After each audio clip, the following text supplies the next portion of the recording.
We're talking Hey, with Chris. how's it going? I'm Chris P.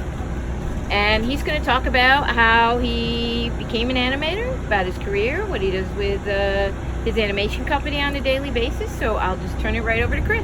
Right on. Hey there. So, how did I become an animator? I guess as a kid, I always liked to draw pictures and stuff, and I thought maybe comics. I was interested in comics, like big Marvel guy, and would always draw comics, and I was like, that's probably what I'll do.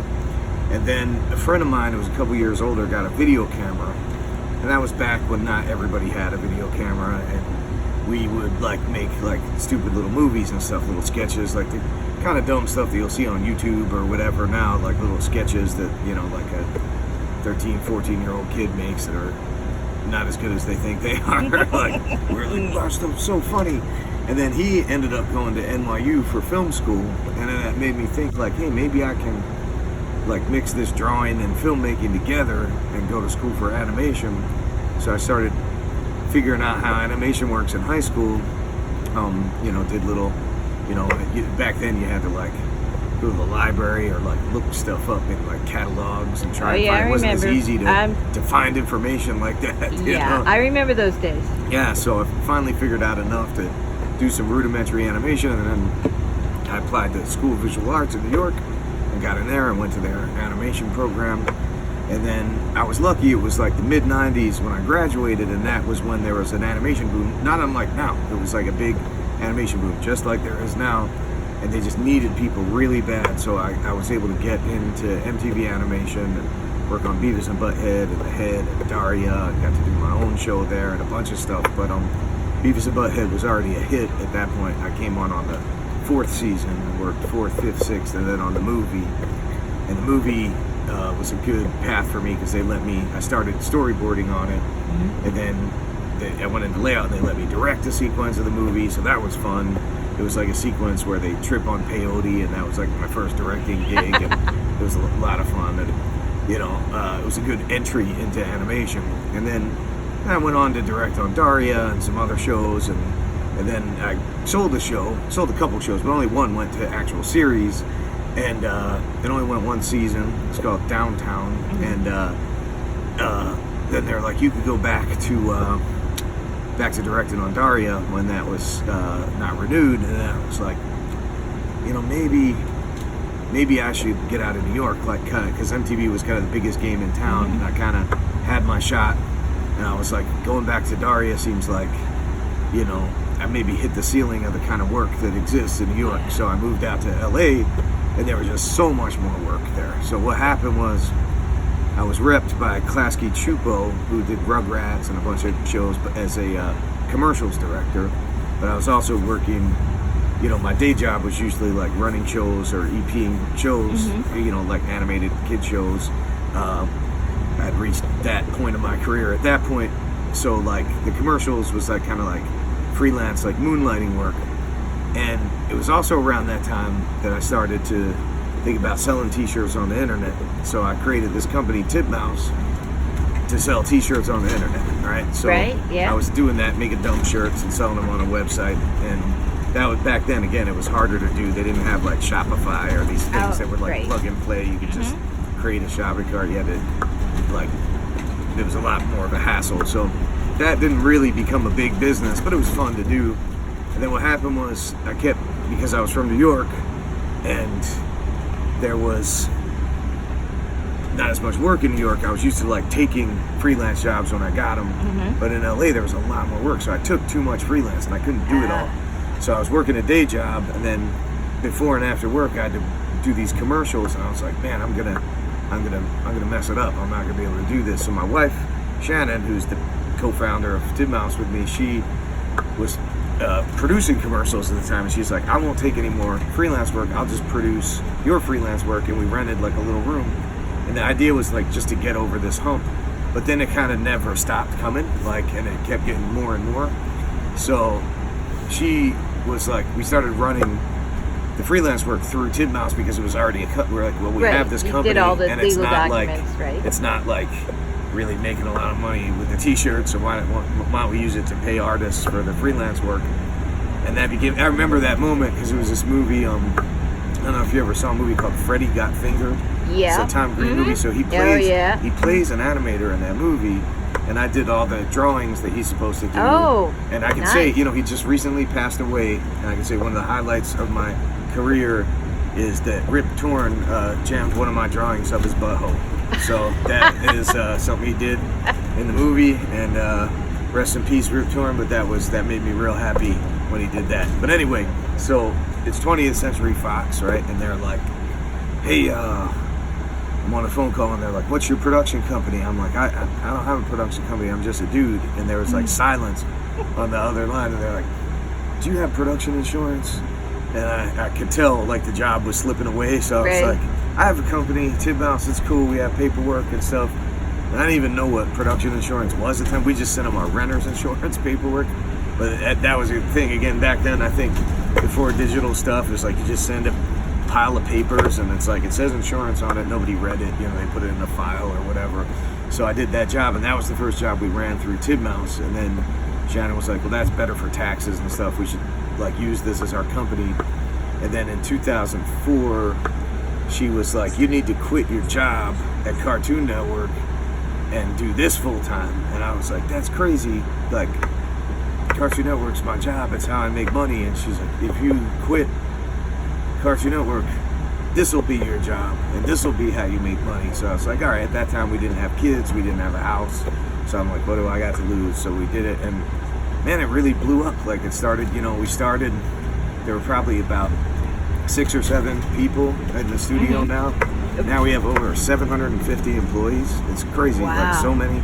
We're in 3 cities, 2 countries. It's crazy. It's bananas. I'm making a bunch of cartoons. So that's the long-winded version of how I got started in animation. So, since you're the head of the company, got 750 employees, do you still get to do some of the animation yourself, or is it all managerial? Hardly ever. Oh, that's a bummer. Every once in a while. I'm getting back into I'm directing a movie now, but I'm not allowed to talk about that. But I got to a point where I was basically a guy who just went to meetings all day long.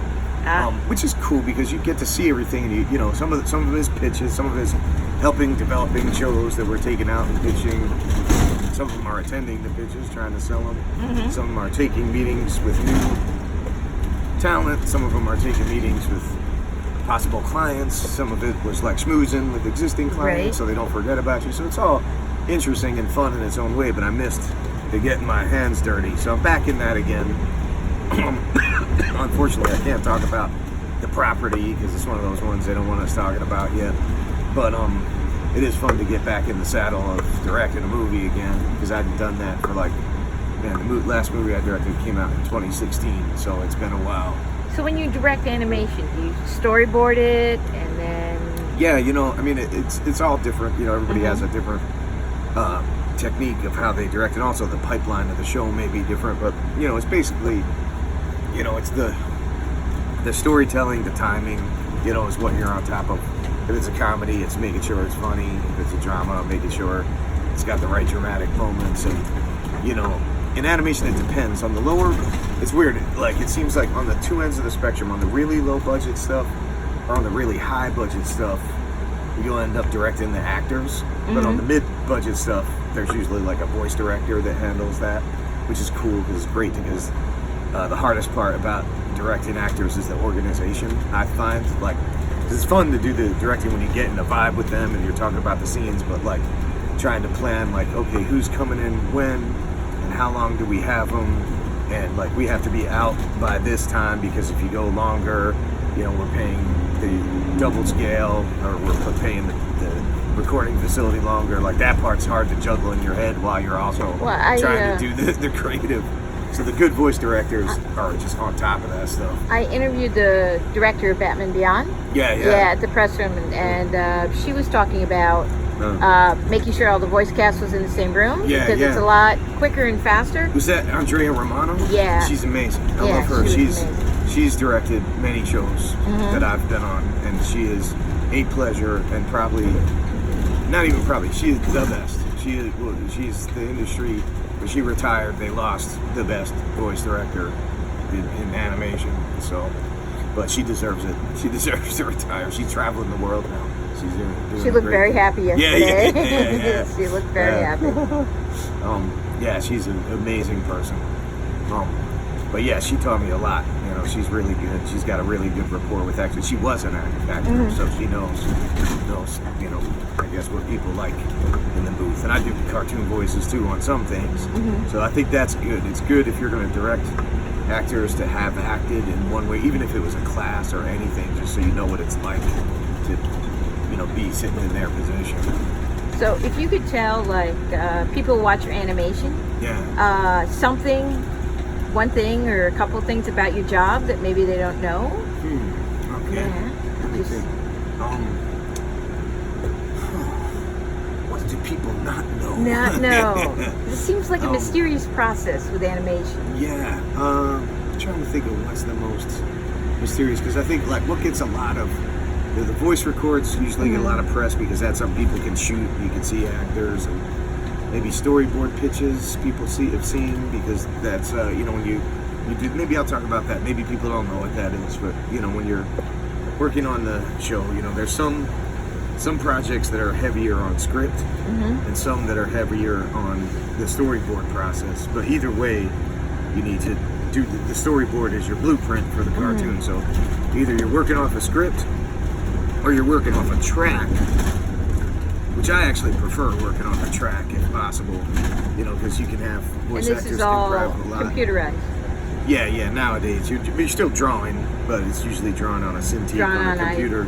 Years ago, I had a tour of DreamWorks, and they took me through some of the departments. Exactly. And everything was virtual. Yeah, drawn on a computer screen. So you do your storyboards, and then you know. Oh, and then some shows, you know, you just work off an outline, and you write the show in the storyboard. So those are basically your three paths for doing boards. But at a certain point, once you've got the boards in, you know, some kind of shape, you need to pitch them. So first the board artist will pitch them to the director, or maybe, and then the director will pitch them to like the showrunner or the supervising director, and then at some point, and this doesn't always continue, but usually the first 6 or so episodes you'll pitch to the network. You'll be like, hey, do the thing. So that's a real interesting process, because you have to be on, you have to be kind of theatrical, you have to sell the story when you're pitching the board. So you're going through the panels, and they're generally, you know, rough drawings. They're not very cleaned up, black and white drawings. So you're going through and trying to tell the story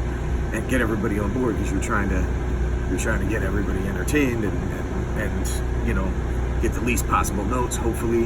And it's a real interesting process. It's also, you have to be really thoughtful when you're looking at a board too, because some board artists are better at pitching than others, but it doesn't necessarily mean the show is better, because you can have, and I'm guilty of this sometimes, you can have someone who's good at pitching a board pitch you a story that doesn't work as well as you think, because they're so entertaining in the room. You're like, ha ha ha, that's great.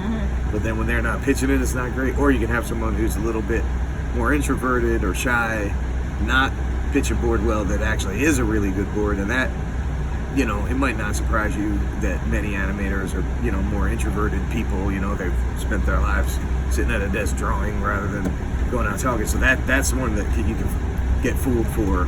You can get fooled by, you know, it's like, oh no, like that board actually works. It's just not, they're not selling the jokes like an actor would sell the jokes or whatever. So the board pitching process is really interesting and entertaining. I think it's the key part. It's the key part where you really first see the story come together. And as a director, you really have to be on top of that stage. That's super important. And then after you do the voice records, you'll cut the animatic, which is taking the voices and the storyboard and putting them together.